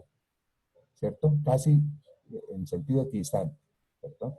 Llega también a la mano y se va a encargar el mediano de inervar sobre todo los músculos que tienen que ver con los movimientos del dedo más importante. ¿Cuál es el dedo más importante? ¿Cuál es el dedo más importante de la mano? ¿Cómo se llama? ¿Cómo se llama el dedo más importante de la mano? El pulgar.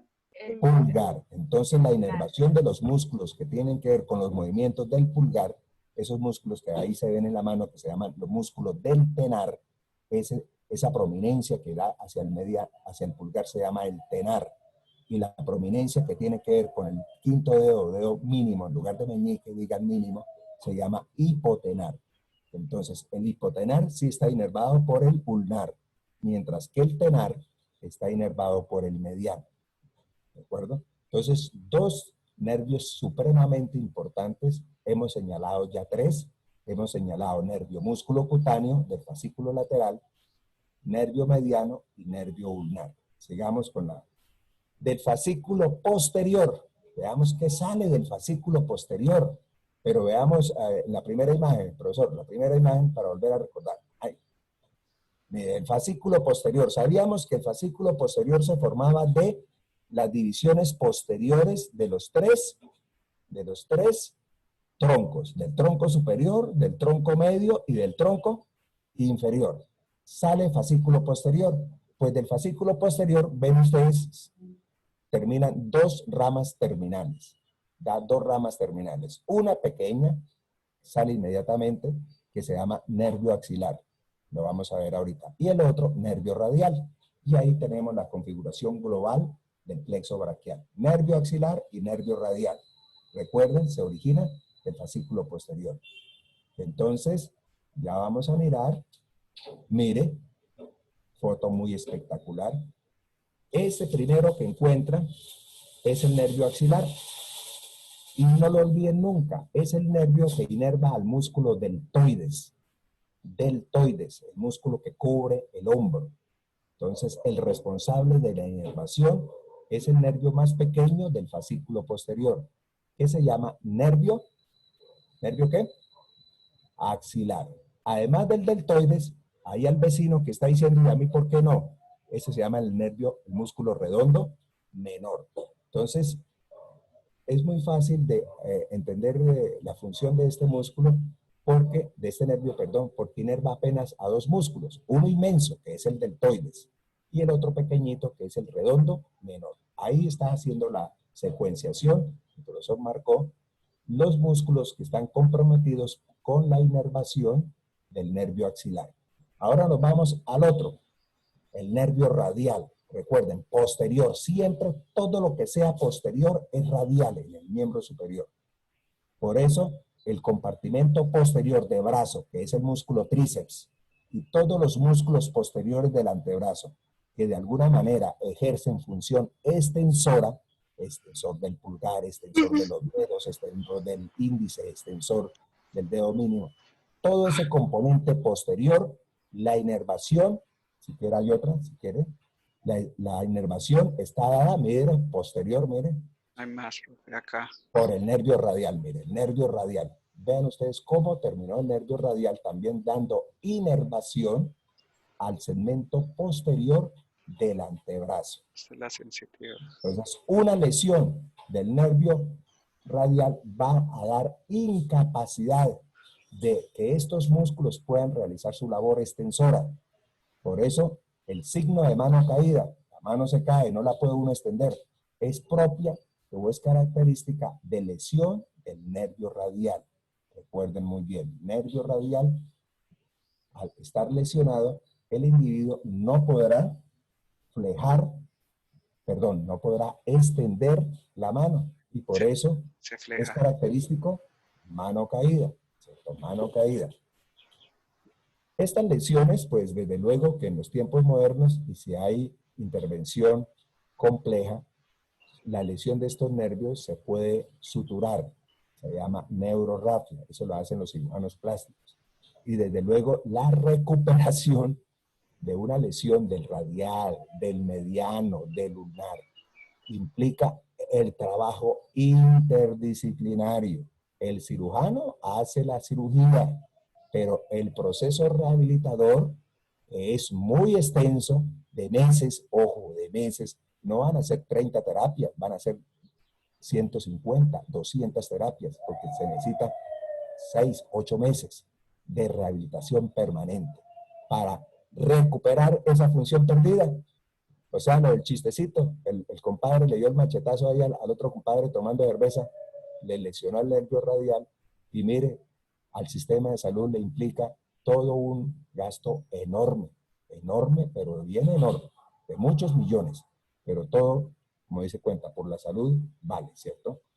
Bien, jóvenes, va a continuar el profesor porque, fíjense, el grupo de estudiantes de medicina están ya también tan atofagados de trabajo que me solicitan una tutoría. Para mañana, no sé quién es la representante de esta sección. Yo, profe. Bueno, ¿ya hablaste con el profesor Ayala?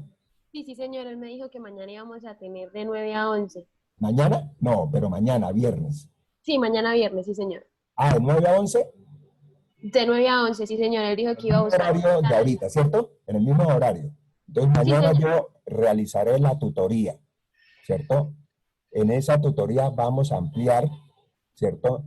Lo de miembro superior, a ver si tratamos mañana de cobijar más del miembro superior. El profesor Oscar me dirá en dónde quedan para mañana continuar. Es decir, esa es la dinámica, continuar. Les solicito, jóvenes, bastante compromiso, bastante. Veo que algunas están muy bien, las respuestas han sido correctas, las felicito en ese sentido. Pero yo también, que soy veterano en mil batallas, sé que todos no están igual. Entonces, los que les falta nivelar, hagan ese pasito adelante, hagan ese pasito adelante. ¿En qué sala o por Zoom? No he hablado, él se encarga de eso porque como todo esto es una logística, no está sí, señor. programado. Él Ah, dijo bueno, que él conseguía la sala de Zoom. Entonces, igual yo le perfecto, escribo para perfecto. cuadrar con Entonces, él. mañana, jóvenes, mañana nos vemos a las 9 de la mañana.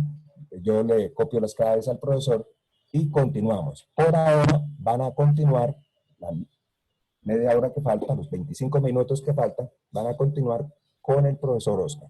Entonces, nos vemos mañana. Hasta luego, profe, muchas gracias. Gracias, Era más tarde, hasta profe. luego. Bueno, chicos, sigamos entonces en la región posterior del antebrazo. Ahorita pasamos a la región anterior. Todos me están escuchando bien, ¿verdad? Sí. Sí, señor. Sí, Listo. profe. Listo. En la región posterior, inervando por parte del nervio radial. Recuerden que el nervio radial es una rama del fascículo posterior, la rama final del fascículo posterior. Va a inervar el músculo o gran componente que genera extensión a nivel del brazo.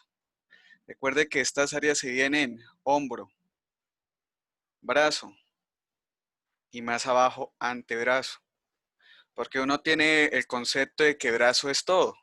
Y no, brazo solo es el segmento que va desde la articulación del hombro hasta la articulación del codo. Luego sí sigue antebrazo y mano, ¿vale? Para que tengan cuidado con esos términos. ¿Qué brazo quiere decir braquis? Por eso hay un nervio, ¿sí? Que se llama braquiorradial. Por eso hay otros nervios que se llaman antebraquialcutáneos, etcétera, porque ellos indican que solo van a esa región. En cambio hay otros que son antebraquiales y le dice a uno, ah, va para el antebrazo. En este caso nosotros observamos el gran músculo extensor del hombro y del codo. Es el tríceps, que tiene 3 cabezas. Tiene una cabeza aquí larga. Esta es la larga. Voy a colocarle larga. Una cabeza que está más externa y relacionada íntimamente con el deltoides. La cabeza lateral. Y una cabeza que se pega muy íntimamente al hueso. Aquí lo pueden ver debajito del nervio radial. ¿Sí? Esa es la cabeza intermedia, algunos lo llaman medial. Las 3 cabezas hacen funciones diferentes. ¿En qué sentido? Mientras que la lateral me extiende el hombro también me extiende el codo. Ella se está originando a nivel de la escápula, en este borde que es el borde medial de la escápula. Ahí se está originando. Pero como ustedes pueden ver, este músculo es extrínseco. De pronto algunos que ya han escuchado esa palabra o algunos que han estado, ¿se acuerdan que los extrínsecos mueven más de una articulación? Este mueve 2 articulaciones.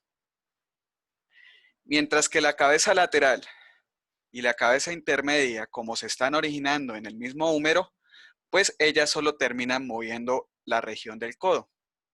Por lo tanto, si a uno le preguntaran el tríceps, la cabeza lateral, ella mueve tanto la articulación del hombro como la articulación del codo. Mientras que a mí si me preguntaran la cabeza lateral o la cabeza intermedia, ellas solo moverían el codo.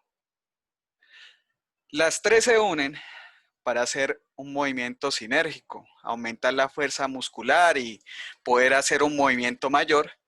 Y gracias a las 3 se puede hacer un movimiento adicional que es la hiperextensión. ¿Han escuchado ustedes? Hacen extensión. Individualmente cada una hace extensión.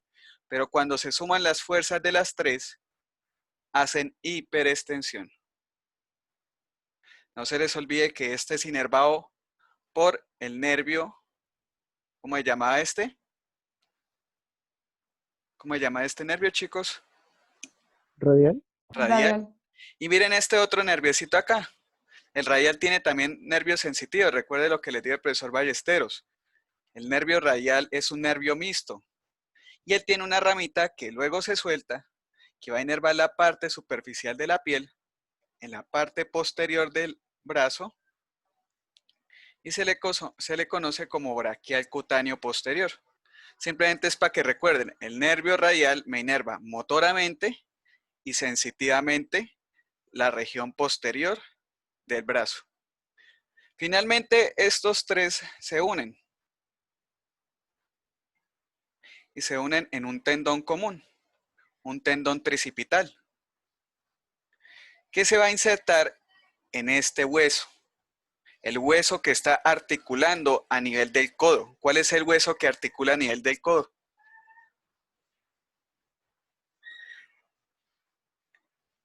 ¿Cuál es el hueso? ¿La ulna o el radio? ¿Cuál de los dos? ¿O no saben, chicos?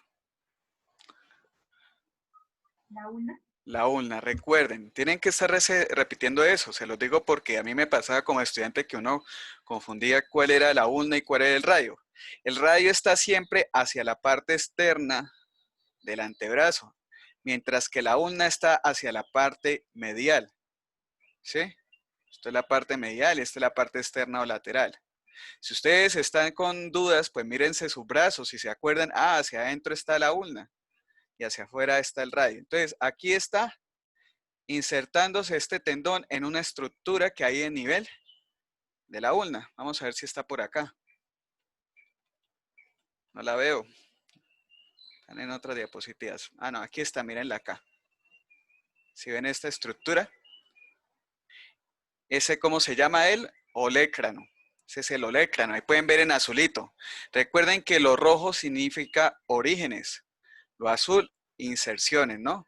Entonces, en este azul, si uno le preguntara, le estaría simplemente una flechita ahí sin necesidad de decir si es origen e inserción, porque ya se infiere que lo azul es una inserción. Usted tiene que responder ahí. Inserción, ¿sí? Del tríceps braquial.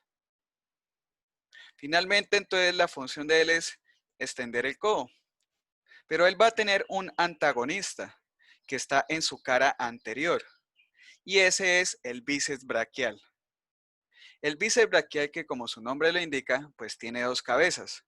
Una cabeza, esperen, les borro acá. Una cabeza acá y coloco otro color. Vamos a colocar azul. Una acá y otra acá. Una cabeza que es larga, que se está originando en la tuberosidad supraglenoidea de la escápula. Y una cabeza corta que se está originando en el borde lateral de la apófisis. ¿Cómo se llama esta apófisis? O proceso, ¿cómo se llama esta? ¿Alguien sabe? ¿El coracoides? El coracoides, exacto. Entonces la corta C con C con coracoides. La larga a nivel de la tuberosidad supraglenoidea. ¿Listo? Estos son orígenes que yo les he dicho a los otros grupos, que lo que pasa es que las anatomías tienen unos errores y le colocan como origen es a la parte más distal y no a la parte más proximal. ¿Por qué este es el origen? Porque la fuerza cuando se ejecuta atrae este segmento hacia acá. Entonces yo no puedo estar haciendo el movimiento contrario. Yo ¿cómo voy a hacer esto? ¿Sí? Imposible. El origen siempre es el punto de donde está aplicando la fuerza, mientras que la inserción es donde está el apoyo y es lo que se tracciona. Entonces tengan en cuenta eso, porque como les he contado y yo he revisado las últimas anatomías y siguen colocando eso mal. En cambio, uno coge una ortopedia y las ortopedias sí definen bien esto, o libros que tengan que tratar la parte kinesiológica. En biomecánica van a ver eso, que aquí sí le dicen que esto es el origen. Entonces tengan en cuenta eso, perdón. La cabeza larga la ve uno escondidita. Se suele tapar acá. Porque acá hay una membrana fibrosa que suele taparla. Se llama, ¿sí?, la corredera bicipital. Entonces a uno le parece que la larga es la corta y la corta es la larga, pero no es así. No es tan evidente. Entonces uno tiene que tener cuidado con eso porque a veces a uno lo confunde. No tengo un dibujo así que se vea de esa manera acá. Mientras que más medial hay este otro musculito. No sé por qué me raya tan feo acá. Este otro musculito, ¿alguien sabe cómo se llama?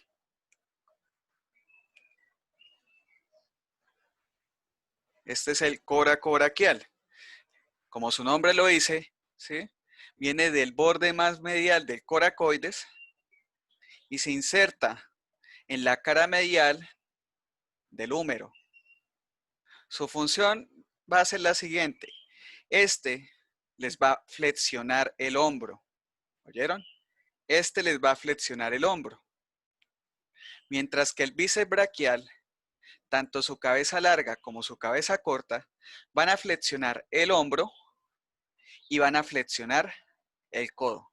Entonces, ¿estos son intrínsecos o extrínsecos, chicos? Estos. Intrínsecos porque actúan en dos articulaciones. No, recuerda que los extrínsecos mueven en dos articulaciones o más. Algunos llegan hasta 3, ¿sí? Pero este que está moviendo hombro y codo es extrínseco. Te mueve 2, ¿sí? Mientras que este es intrínseco. Te mueve solo una, ¿sí lo entiendes? Los extrínsecos es porque abarcan, o sea, son externos, ¿sí? Extrínseco. Se van más allá de un segmento. Mientras que el intrínseco se queda dentro del segmento. Entonces te mueve solo ese segmento. ¿Sí lo entiendes bien? ¿Sí? ¿Queda claro? Sí, señor. Listo. Al final las dos cabezas confluyen en un vientre común. Y esta sección le llama a uno el vientre común del bíceps braquial. Que pueden ver cómo entre lo que es el coracoraquial atraviesa el músculo cutáneo. Él lo atraviesa y lo inerva. ¿Sí? A veces uno no lo ve atravesándole, lo ve pasando por acá y luego se mete y da las ramitas para este. Pero cuando uno está en anfiteatro, lo bonito es que uno ve cómo se forma un agujero aquí fibroso, totalmente simétrico, y ve uno cursando al nervio y le dice a uno fácilmente que es el músculo cutáneo. Y se mete dentro, hacia la parte más interna de la cabeza larga y la cabeza corta para así proteger el nervio y darle su inervación. Ese músculo cutáneo es motor y sensitivo. Se los ha hecho el profe Ballesteros. Pero en esta ramita que está acá, esta ramita cuando pasa el pliegue del codo, aquí llega, pasa. ¿Sí? Pasa hacia acá, perdón. Ella se viene hacia acá. Se llama ya braquial cutáneo lateral. Antebraquial cutáneo lateral, perdón. Cuando pasa el pliegue del codo, el músculo cutáneo deja de ser mixto y se convierte solo en sensitivo. Entonces, si uno le dijera lesión del músculo cutáneo a nivel del pliegue del codo, pérdida de la sensibilidad lateral del antebrazo. Tengan cuidado con eso, porque no es pérdida de la motricidad y la sensibilidad, es solo pérdida, miren acá la representación, de la sensibilidad. Tengan cuidado con eso. Conozcan el viaje de los nervios. Profe, disculpe. Señor. A una compañera se le fue el internet y está en sala de espera. Ah, ¿La ok. puede dejar entrar? Sí, sí, Gracias. gracias. Porfa, me avisan cuando sea así porque tengo 3 monitores acá y, y la verdad no alcanzo a ver al otro monitor donde los tengo a ustedes. Esto, listo. Entonces, no se les olvide. Músculo cutáneo es mixto, pero después del pliegue del codo, sensitivo. Finalmente, el bíceps braquial confluye y se inserta ¿en dónde? Se inserta en esta tuberosidad. ¿Ven esta tuberosidad? Esa es la tuberosidad del radio. Pero a su vez se inserta. Qué pena que no sé por qué cuando coloco las marcas me sale esa línea así. Se inserta en la tuberosidad del radio y se inserta en la faceta descendente del coronoides. Finalmente, para terminar de insertarse en la tuberosidad de la ulna. Entonces, lo importante del bíceps braquial es que él termina insertándose tanto en el radio como la ulna. Y eso le permite otro movimiento, que es el movimiento de supinación. Por eso a él lo conocen también como no solo un músculo flexor, sino también como un músculo supinador largo. Al llegar a hacer movimiento, cuando ustedes levantan pesas, ven que la pesa no se va para atrás, no le rota el brazo. Trata usted de que su brazo siga la misma posición. Y es porque el bíceps lo obliga a usted a que el brazo quede en esa posición para poder levantar la pesa. Si usted le rota el brazo, ya lo que ejercita no es el bíceps, ejercita son los tríceps. En cambio, cuando usted ejercita el bíceps, de manera uno no se percata, es de manera inconsciente. Debido a que hay esta vaina fibrosa, empieza a dejarlo en esta posición como se ve ahí en la foto y no rotarlo. ¿Listo? Pasemos ahora a los músculos del antebrazo. Vamos a ver aquí donde se ven.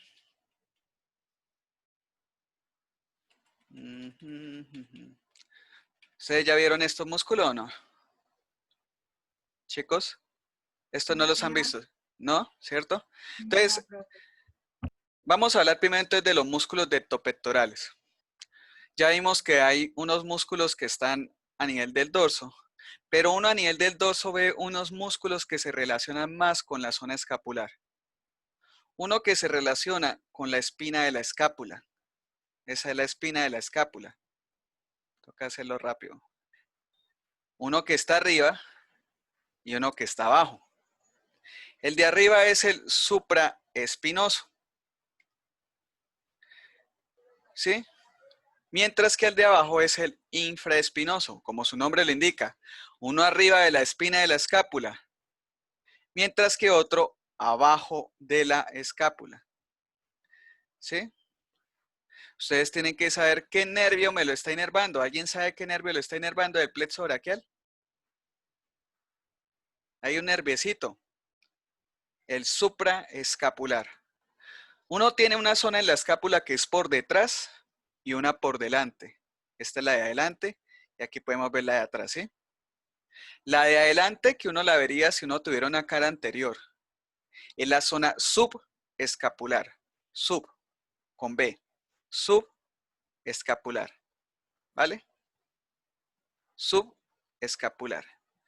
Mientras que la zona que está por detrás es la zona supraescapular. Entonces vamos a ver que hay unos nervios que se llaman supraescapular y un nervio que se llama subescapular. En este sentido, hay el nervio supraescapular, inerva este músculo que es el supraespinoso, el infraespinoso, e inerva este otro músculo que se los mostró el profesor Ballesteros, creo. Ah, no, este no se los mostró. Este es el redondo mayor. Les mostró fue el redondo menor. ¿Alguien se acuerda quién inervaba el redondo menor?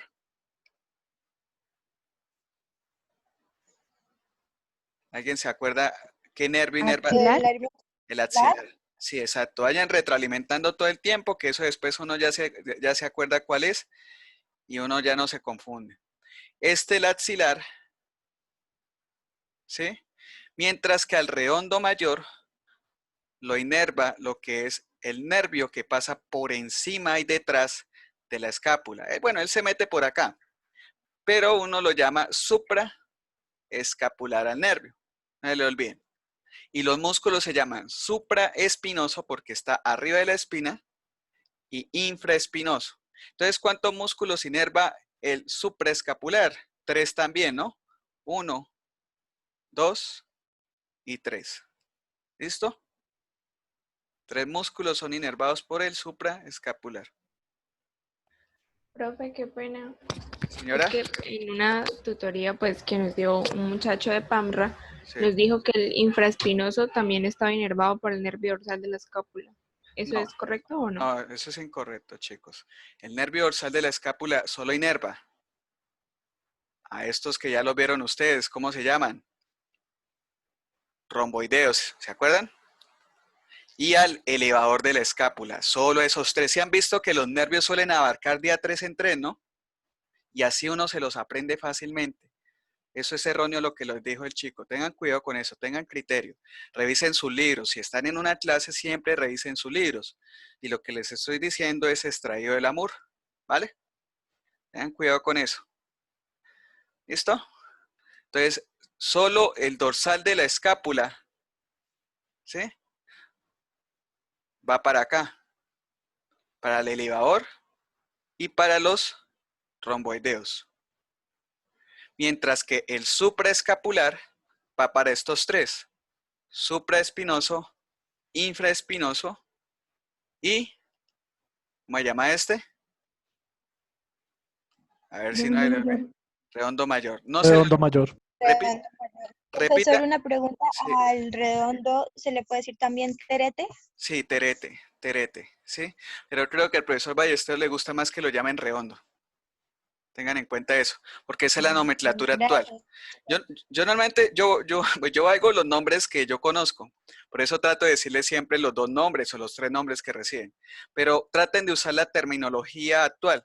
Si ustedes cogen la Netter les dice los términos actuales. Por ahí les había pasado el link de la página donde pueden conseguir todos esos libros, en bookmedicos.org. Ahí pueden encontrar la Netter y la pueden encontrar desde esto individual hasta la completa. La individual es mucho más completa. La completa te trae por regiones. Entonces te dice muscular y es solo un libro de muscular. O la Netter Testo Atlas que es pues todas las regiones, pero hay imágenes que cortan ellos. No me gusta eso porque hay imágenes que no le colocan y uno queda como incompleto a la hora de explicar así. Listo, sigamos. El músculo redondo menor, ya saben ustedes, es inervado por el axilar, al igual que el deltoides. Y al deltoides le sucede algo parecido a lo que le sucede al trapecio. Tiene 3 sistemas de fibras. Unas posteriores. Las posteriores extienden, vayan acordándose de eso. Las fibras posteriores del deltoides extienden. Unas fibras laterales. También las llaman medias o intermedias. Son las que están más hacia el borde lateral. Esas elevan el hombro, ¿oyeron? Entonces, estas se extienden, mientras que estas se elevan, ¿no? Tengan cuidado con eso. Mientras que en la cara anterior, no hay un dibujito acá, ¿no? Es esta. Miren aquí las fibras anteriores, solo que están separadas. ¿Qué creen que harían las anteriores? ¿Ustedes qué creen? Lo que se hace acá. ¿Qué suele suceder acá? ¿Flexión? Flexión. ¿Rotación? No, flexión. Flexión, ¿vale? ¿Pero de quién? Del hombro. Recuerden decir flexión del hombro. Si yo uso los 3 en un movimiento armónico, puedo hacer rotación. Eso es verdad, sí puedes hacer rotación. Pero la rotación es más específica de otros músculos, no de estos, ¿sí? ¿Vale? En cambio, los redondos, mírenlos acá. Aquí tienen los redondos, el redondo mayor, ¿sí? Y el redondo menor, conjunto con el infraespinoso, son rotadores. Se han escuchado los músculos del mango rotador, ¿cierto? ¿Cierto? Sí, señor. Listo, son 4. Vamos a nombrarlos aquí una vez. Este no, Este es un rotador, pero no es parte del mango rotador. O sea, el redondo mayor no es parte del mango rotador. Es un rotador, pero no es parte del mango rotador. ¿Quiénes lo son? El redondo menor, que es este, que también rota. ¿Rota qué? ¿Lateralmente o medialmente? Lateralmente. Lateralmente, bien. Lateralmente, chicos, lateralmente, porque te está rotando. Miren aquí que esta es la parte posterior de la escápula. Imagínense que está cogiendo de acá y moviéndolo. Entonces te saca el brazo, ¿no? Te lo rota hacia afuera. Rotación lateral o rotación externa, se puede llamar así. El siguiente músculo, el infraespinoso. Bueno, nos quedan 3 minuticos. El infraespinoso. El infraespinoso también rota lateralmente, igual que este, o sea, son agonistas. Pero, ¿qué sucede con el supraespinoso? Para que no se equivoquen. Este no rota, a pesar de que está incluido dentro de los rotadores, no rota. Él tiende a elevar la articulación del hombro, chicos. Hace esto, las fibras como van así, pues las tracciona hacia acá. Entonces lo que hace es elevación del hombro. Y uno queda como confundido porque le dicen que está dentro del mango rotador y no rota, ¿sí? Lo que pasa es que participa activamente para yo hacer el movimiento de circunducción. Cuando rota en los 3 planos, a nivel del hombro se llama circunducción. Y uno lo hace eso a nivel del hombro y del pulgar. Pero entonces, este al elevar permite hacer el movimiento de circunducción con los rotadores. Entonces van 3. Redondo menor, infraespinoso, supraespinoso y hay un cuarto. Aquí es este, no. Espérame. No lo estoy viendo. Aquí se ve muy adentro. Es que esto es, no, esto sí es. Este sí es, perdón, este sí es. Este es el músculo subescapular. Subescapular. Tengan cuidado de no confundirlo, porque a veces uno ve aquí los pectorales y de pronto yo me esté confundiendo. Espérenme un segundito, porque es que no alcanzo a ver bien la imagen si es la del plano que yo deseo. Aquí está el pectoral menor. Aquí está llegando el pectoral mayor. Y aquí sería el subescapular. Lo sé porque veo el paquete arterial. El paquete arterial, como pasa entre los pectorales y el subescapular, uno así lo identifica. Entonces, el subescapular es el cuarto rotador. Solo que este ya rota es ¿hacia dónde? ¿Hacia adentro o hacia afuera? Medialmente. Medialmente o hacia adentro, ¿sí? Rotación interna o rotación medial. Y este es inervado por 2 nervios. El nervio subescapular superior y nervio subescapular inferior. ¿Qué sucede algo? Ya habíamos visto el redondo mayor, ¿sí? Este no solo es inervado por el supraescapular, ¿sí? Sino también es inervado por el subescapular inferior, ¿oyeron? Este es inervado por 2 nervios, por el supraescapular que viene por acá y por el subescapular que viene por el otro lado y se mete por la parte más interna y le da su inervación. Entonces, este recibe aporte de 2. ¿Listo? El redondo mayor recibe aporte del nervio supraescapular y del nervio subescapular inferior. Sigamos. Va a tocar terminar hasta acá, chicos, y que antebrazo lo vean con el profe. Esto ya lo vimos, ¿sí? La irrigación, pues, para terminar, la arteria se llama humeral o braquial, que hacia atrás y de manera medial suele dar una ramita que se llama femoral profunda. La están viendo aquí. La femoral profunda es como tal la que va a irrigar el compartimiento posterior del brazo. Conjunto una ramita que sale del axilar, que es la circunfleja posterior. Chicos, tienen clase, ¿cierto? Sí, profe, con el profesor ya la creo. Ustedes vayan a clase, por favor. Yo le digo al profesor Ballesteros, aquí ya abarcamos escápula, abarcamos brazo. Yo le decía al profe para que continúen en antebrazo, para que puedan avanzar, ¿vale? Listo, profe. Sí, sí. Gracias. ¿Alguien me iba a preguntar algo? Sí, señor, ¿me puede recordar cuál nervio inerva el deltoide? El deltoide, recuerda que es el nervio axilar. Míralo acá. ¿Sí lo ves el nerviecito? Mira el deltoide es acá. ¿Sí? Lo inerva el nervio axilar. Gracias, profe. Y mira que aquí está inervando también a este otro musculito. ¿Sí? Al redondo menor. ¿Vale? Listo, vale. Bueno, que Muchas tengan gracias. buen día. Listo, más tarde subo la clase. Bueno, chao. Gracias. Muchísimas gracias, Adiós, profe. profe. Bueno, Gracias, profe. bueno, hasta luego.